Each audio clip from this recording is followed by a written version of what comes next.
आगे बढ़ते हुए कोरोना से जुड़ा बड़ा अपडेट और बड़ी जानकारी और परेशान करने वाली खबर मध्य प्रदेश के शहडोल से है, जहां मेडिकल कॉलेज में 16 लोगों की मौत हो गई। परिजन कह रहे हैं कि ऑक्सीजन की कमी थी, डॉक्टर्स की लापरवाही थी, जिसकी वजह से मौत हुई है। ऑक्सीजन की कमी की बात को अस्पताल प्रशासन नकार रहा है। अस्पताल प्रशासन का दावा है कि नहीं, ऑक्सीजन की कमी से नहीं, मरीजों की ये डेथ किसी और वजह से हुई है। हालांकि परिजनों का रो रो कर बुरा हाल है और लगातार अस्पताल प्रशासन पर ही सवाल खड़े किए जा रहे हैं लापरवाही को लेकर। हमारे यहाँ जो ऑक्सीजन के लिए लिक्विड ऑक्सीजन प्लांट लगा है 10 KLD का, और वो ख़त्म हो रहा था, उसके लिए डिमांड भी गई थी। कल शाम तक वो लिक्विड जो फिलर आना था, फिलर में बताया गया शाम को आएगा, उसके बाद बताया कि रात को आएगा, उसके बाद 2 बजे आएगा, 3 बजे आएगा, और वो देर रात उसमें जितनी बची हुई ऑक्सीजन थी खत्म हो गई। उसके अलावा हमारे यहाँ जो सेंट्रल ऑक्सीजन सिस्टम से ऑक्सीजन दिया जाता है, सिलेंडर के माध्यम से ऑक्सीजन फिर भी प्रदाय जारी रहा। शहडोल में 16 लोगों की मौत पर मध्य प्रदेश के स्वास्थ्य शिक्षा मंत्री विश्वास सारंग इस बात से इनकार कर रहे हैं कि ऑक्सीजन की कमी से मौत हुई है। पूर्ण है।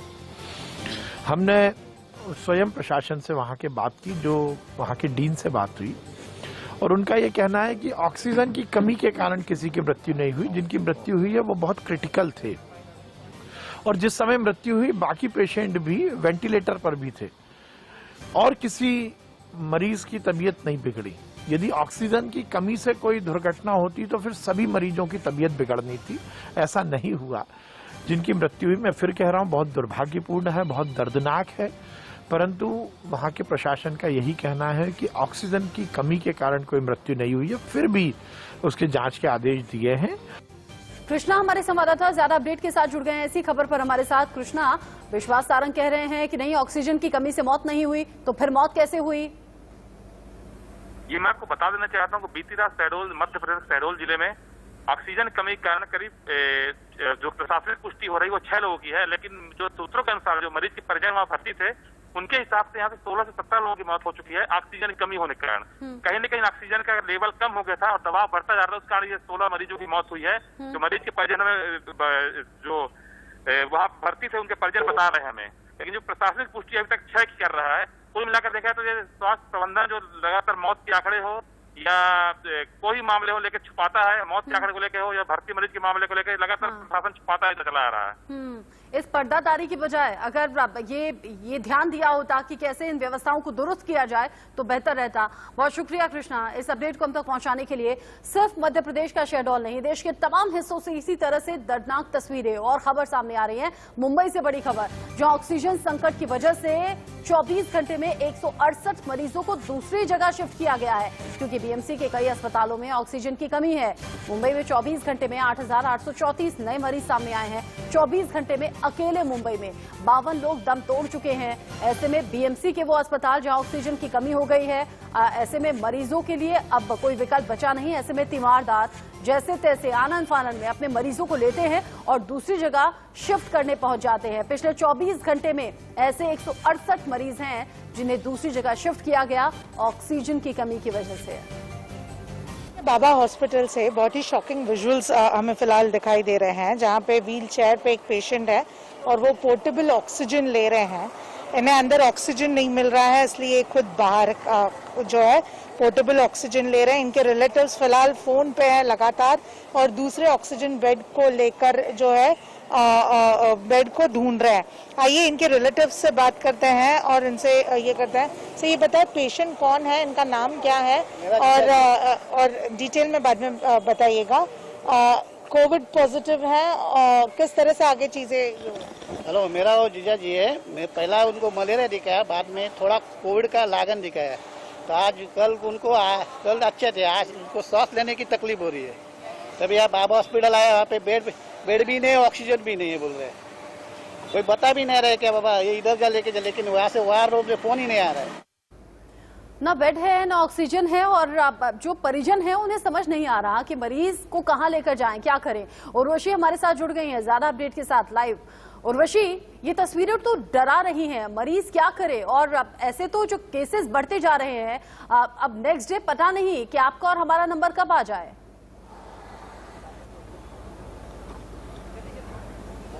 बिल्कुल बिल्कुल, बहुत ही ज्यादा स्कैरी ऐसी सिचुएशन है। अगर हम बात करें तो बाबा अस्पताल के बाहर ही हम लोग खड़े हैं। इंडिया न्यूज भी एक ऐसा चैनल रहा है जो कोशिश कर रहा है कि किस तरह से इन लोगों को हेल्प मिले, मदद मिले। तो अभी फिलहाल भी ये पेशेंट अभी भी बाहर ही है। बेसिकली एक बहुत ही बेसिक सेंस जो लैक होती है ऑन ग्राउंड वो ये है कि जैसे कि इनकी ऑक्सीजन लेवल कम हो गई तो इन्हें तुरंत बाबा हॉस्पिटल लाया गया। एक्चुअली में एक जो प्राइमरी कॉल है कि इनके रिपोर्ट्स होने चाहिए, कोविड नेगेटिव है या पॉजिटिव है वो पता चलना चाहिए। तो एंटीजन या आरटीपीसीआर कोई टेस्ट जो होनी चाहिए वो प्राइमरी टेस्ट इन लोगों ने की नहीं है। जैसे ही इनका ऑक्सीजन लेवल कम हुआ, उनको ब्रेथलेसनेस में प्रॉब्लम हुई तो तुरंत इन्हें बाबा हॉस्पिटल लाया गया। अब इन्हें जो है कॉल जो है लगाया गया है, तो अब कुछ लोग आएंगे यहाँ पे इनका एंटीजन टेस्ट करवाने के लिए। पर अगर हम बात करें तो ऑक्सीजन की किल्लत यानी कि shortage of oxygen Baba hospital Kurla, Baba hospital Bandra जिधर हम खुद खड़े हैं, ऐसे टोटल 6 हॉस्पिटल है जहां से बीएमसी ने 160 लोगों को मूव करवाया है क्योंकि ऑक्सीजन की किल्लत है, ऑक्सीजन का शॉर्टेज है। दूसरे हॉस्पिटल्स में रातों रात ये एक हम कह सकते हैं कि लोगों का मूवमेंट किया गया है क्योंकि यहाँ पे ऑक्सीजन की कमी है। अभी फिलहाल अगर हम दीपक मात्रे की बात करें तो आप देख रहे हैं कि कैसे टेंशन में रिलेटिव्स हैं और वो हॉस्पिटल में किसी से बात हुई क्या, प्रशासन से बात हुई क्या? ऐसे मरीजों का फिर क्या होगा? क्या सड़क पे रहने दें, क्या व्हील चेयर पर बैठे रहें, क्या एम्बुलेंस में इंतजार करते रहें? ऑक्सी प्लस करके एक पोर्टेबल ऑक्सीजन है, उससे 45 से वो अब 70 तक पहुंचे हैं और अभी का ऑक्सीमीटर इनका 70 है, ऐसे ये रिलेटिव्स बता रहे हैं। तो ये शॉकिंग विजुअल्स आपको मुंबई से दिखाई दे रहे हैं। ऐसे shocking visuals all across Maharashtra के राज्य में कई जगहों से आते हैं जब हम देखते हैं कि रेमडेसिविर की शॉर्टेज हो, ऑक्सीजन की शॉर्टेज हो और जहाँ पे एक जगह सरकार प्रयास दर्दनाक है, हैरान करने वाला है, परेशान करने वाला है और लाचारी को दिखाता और बताता है कि अब लोगों के पास विकल्प के तौर पर कुछ बचा नहीं है। उर्वशी, अपना प्लीज बहुत ख्याल रखिएगा और आगे जो अपडेट होगा हमारे दर्शकों को हम बताएंगे। किन किन राज्यों में ऑक्सीजन का संकट हो गया है ये भी आप जान लीजिए क्योंकि देश भर से इसी तरह से परेशान करने वाली तस्वीरें सामने आ रही हैं। महाराष्ट्र, मुंबई की तस्वीरें आप देख ही रहे थे। उर्वशी लाइव अपडेट बता रही थी, व्हील चेयर पर अपनी बारी का इंतजार करता हुआ मरीज, परिजन बहुत ज्यादा परेशान। मध्य प्रदेश, गुजरात, उत्तर प्रदेश और दिल्ली में भी इसी तरह के केसेस सामने आ रहे हैं क्योंकि इन्हीं सभी राज्यों में केसेस भी बहुत तेजी से बढ़े हैं। ऐसे में हॉस्पिटल में बेड की कमी हो गई है, ऑक्सीजन की कमी हो गई है। केंद्र सरकार बार बार कह रही है कि जरूरी इंतजाम हम वक्त के साथ करवा रहे हैं, उसके बावजूद लोग मर रहे हैं। दिल्ली की खबर, जहां हालात इस कदर खराब हो गए हैं कि आरएमएल अस्पताल के कोविड पॉजिटिव डॉक्टर को बेड नहीं मिल पा रहा है। सोशल मीडिया पर लगातार ये वीडियो वायरल हो रहा है जिसमें डॉक्टर मनीष जांगड़ा ये बता रहे हैं कि उनकी हालत कितनी गंभीर है लेकिन बेड नहीं मिला। आप खुद सुनिए। मैं आरएमएल हॉस्पिटल में डॉक्टर हूँ। यहाँ पे मुझे बेड नहीं मिल रहा है। यहाँ का डॉक्टर होने के बावजूद भी वीआईपी लोगों ने बेड भर रखे हैं। यहाँ पे वीआईपी लोगों को ही प्रायोरिटी दी जाती है। यहाँ के डॉक्टर को कोई नहीं पूछता है। प्लीज डॉक्टर्स के लिए मत करो। आरएमएल अस्पताल के डॉक्टर हैं डॉक्टर जांगड़ा जो खुद कोविड पॉजिटिव हो गए, कोविड पॉजिटिव मरीजों का इलाज करते करते, लेकिन आज नौबत ये आ गई है कि उन्हें खुद के अस्पताल में बेड नहीं मिल पा रहा है यहाँ डॉक्टर होने के बावजूद। ऐसे में आपसे हम यही कह रहे हैं ये नौबत नहीं आनी चाहिए, बार बार कह रहे हैं कि सावधानी बरतिए। दिल्ली में फार्मेसी के बाहर दुकानदारों ने नोटिस अब चिपका दिया है। ये दिल्ली से अपडेट मिल रहा है कि यहाँ रेमडेसिविर की दवा नहीं मिलेगी। ये पूरा मामला क्या है, जायजा लिया है संवाददाता राहुल गौतम ने। कोरोना की रफ्तार बेकाबू हो गई है। पिछले 24 घंटे के अंदर 24,000 से ज्यादा केसेस आए हैं और जिसका असर अब साफ तौर पर दिल्ली की स्वास्थ्य सेवाएं या हेल्थ केयर सिस्टम पर देखा जा सकता है। मैं अभी मौजूद हूं दिल्ली की यूसुफसराय मार्केट में और यहाँ पर कई सारी केमिस्ट की शॉप्स हैं, लेकिन यहाँ पर सभी दुकान वालों ने एक नोटिस लगा दिया है जिसमें साफ तौर पर लिखा है कि रेमडेसिविर इंजेक्शन और फैबीफ्लू, ये 2 दवाइयां जो कि इमरजेंसी यूज के लिए प्रिस्क्राइब की जाती हैं कोविड पेशेंट्स के, वो दोनों अवेलेबल नहीं हैं और उसके लिए कृपया पूछताछ ना करें। सिर्फ यही दुकान नहीं, यहाँ पे तमाम जितनी दुकानें हैं वहां पर आपको इसी तरीके के पोस्टर्स देखने को मिलेंगे जिसमें साफ तौर पर लोगों से कहा गया है कि वो दुकान में ना एंटर करें क्योंकि वहां पर ये दवाई उपलब्ध ही नहीं है। तो दिल्ली के अंदर फिलहाल जो स्थिति है, दिल्ली के अंदर बेड्स की कमी है, दिल्ली के अंदर वेंटिलेटर्स की कमी है, दिल्ली के अंदर ऑक्सीजन बेड्स अवेलेबल नहीं है, दिल्ली के अंदर ये जो 2 इंपॉर्टेंट दवाइयां थी, इंजेक्शन थे, वो भी अब अवेलेबल नहीं है। रेमडेसिविर इंजेक्शन के लिए लोग दिन के कई जगहों पर जाकर पूछताछ कर रहे हैं, कई लोगों को फोन कर रहे हैं, लेकिन ये 2 दवाइयां अब फिलहाल लोगों को मुहैया नहीं हो पा रही हैं।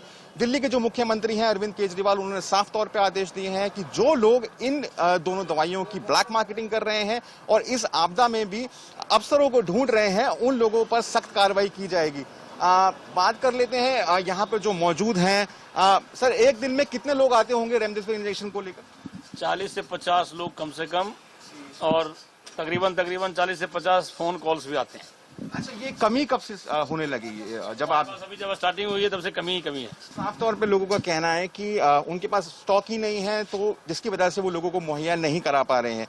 अभी जो हालात हैं उनको देखकर ऐसा लगता है कि दिल्ली के अंदर स्थिति को संभालने के लिए न सिर्फ दिल्ली सरकार बल्कि केंद्र सरकार के अलावा लोगों को भी सावधानी बरतनी होगी। लोगों को सावधानी बरतनी चाहिए। सिर्फ वीकेंड कर्फ्यू या फिर लॉकडाउन का इंतजार मत कीजिए, घर में रहिए। कोरोना कर्फ्यू के चलते मेरठ की सड़कों पर सन्नाटा पसरा हुआ है। इसी पर ज्यादा जानकारी के साथ इंडिया न्यूज संवाददाता की ये रिपोर्ट देखिए। मजबूत होती चेन को कमजोर करने के लिए जो 35 घंटे का लॉकडाउन लगाया गया है, उसका असर मेरठ में साफ दिखाई दे रहा है।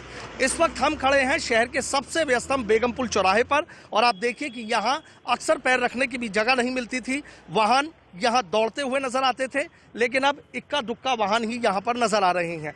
कुछ बस जरूर हैं कि जो यहाँ से आती जाती नजर आ रही हैं, या कुछ दोपहिया वाहन पर जो लोग हैं वो भी नजर आ रहे हैं। हो सकता है इन लोगों को कोई इमरजेंसी हो, कुछ कार वाले भी हैं, इनसे भी पुलिस पूछताछ करती है और जेन्युइन इनकी प्रॉब्लम होने पर इन्हें आगे जाने दिया जाता है। दूसरी तस्वीर में अब आपको ये दिखाना चाहूँगा कि बेगम पुल से ये जो रास्ता है ये सीधा आबुलेन की तरफ जाने वाला है। इसको मेरठ का दिल कहा जाता है और इसकी तुलना दिल्ली के कैनाट पैलेस से की जाती है, चूँकि कई ब्रांडेड कंपनियों के जो शोरूम हैं वो यहाँ पर हैं और यहाँ पर भी पैर रखने की जगह नहीं मिलती है। तीसरी तस्वीर आप ये देखिए कि बेगम पुल से ये जो रास्ता है ये सीधा दिल्ली की तरफ जा रहा है। बसें ज़रूर आती जाती आपको नज़र आ रही हैं, लेकिन वैसे सन्नाटा पसरा हुआ है। इक्का दुक्का लोग ही यहाँ सड़क पर आपको नज़र आ रहे हैं। पूरी तरीके से ये कंप्लीट लॉकडाउन है।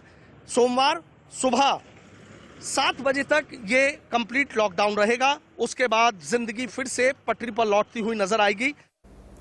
आज वीकेंड कर्फ्यू का पालन उत्तर प्रदेश में लोग कर रहे हैं। रविवार पूरी तरह से लॉक रहेगा, ये योगी सरकार ने फैसला किया। इस बीच राजस्थान में एक बार फिर से लोगों को लॉकडाउन का डर सता रहा है, लिहाजा लोग पिछले साल की तरह ही इस बार भी पलायन करते हुए नजर आ रहे हैं। कोरोना का भय राजस्थान में साफ तौर पर देखने को मिल रहा है। हालांकि लोगों में भय व्याप्त हो गया है कि राजस्थान में एक बार फिर लॉकडाउन ना लग जाए। ऐसे में अपने घरों की ओर पलायन करते हुए लोग साफ तौर पर नजर आ रहे हैं। मैं इस वक्त सिंधी गेम बस स्टैंड में मौजूद हूं, जहां आप देख रहे हैं कि लोग अपने घरों की ओर पलायन करने के लिए सिंधी गेम बस स्टैंड है वहां पहुंचे हैं। क्योंकि हालांकि 2 दिन का कर्फ्यू राजस्थान सरकार की ओर से लगाया गया है, लेकिन अब जिस तरह लोगों में भय व्याप्त हो गया है कि कहीं ना कहीं लॉकडाउन लग जाएगा और उनके सामने खाने का संकट पैदा हो जाएगा। ऐसे में लोग अपने घरों की ओर पलायन करने के लिए भारी संख्या में जो है सिंधी गेम बस स्टैंड पहुंचे हुए हैं और यहां से अपने घरों की ओर पलायन कर रहे हैं। हालांकि मुख्यमंत्री ने साफ तौर पर कहा है कि लॉकडाउन राजस्थान में नहीं लगेगा। अगर लॉकडाउन लगता है तो निश्चित तौर पर अर्थव्यवस्था चरमरा जाएगी। ऐसे में लेकिन लोगों में भय व्याप्त हो गया है, लोग अपने घरों की ओर पलायन कर रहे हैं ताकि वो अपने गंतव्य स्थान पर पहुंच सकें। कैमरा पर्सन नरेंद्र के साथ मैं बसंत, इंडिया न्यूज, जयपुर। लोगों को लग रहा है कि लॉकडाउन लग गया तो फिर रोजी रोटी का संकट खड़ा हो जाएगा, खाने पीने के लिए कुछ बचेगा नहीं, इसलिए लोग समझ रहे हैं कि अपने गांव कस्बे जाना, घर लौटना ही उनके लिए मुनासिब है। आपसे हम कह रहे हैं बिना वजह घर से मत निकलिएगा, कोरोना प्रोटोकॉल्स को ध्यान में रखिए। बेहद खतरनाक हो चुका है कोरोना। 24 घंटे में 2,61,000 से ज्यादा केस। एक छोटे से